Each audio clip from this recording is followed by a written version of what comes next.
سلام عرض میکنم خدمت زبان آموزان محترم.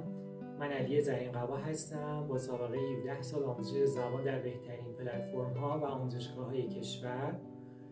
قطعا با پیشرفت مهاجرت در کشور دو تا موضوع خیلی مهمه.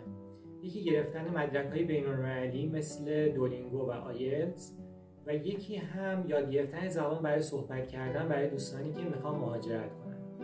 خدا را شکر ما در سالهای گذشته هم دانشمندان هم ورزشکاران زیادی رو و نفرات برتری رو روشون کار کردیم، چند نظر گرفتن مدرک و چند نظر اینکه زبان انگلیسی رو به طور پرکتیکال آموزش ببینن.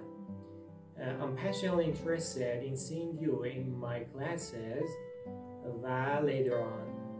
ممنون میشم یه جلسه آزمایشی رایگان با ما رزرو بفرمایید تا ما بتونیم با همدیگه روزهای خوبی رو تجربه کنیم در آموزش و با موفقیت برسیم.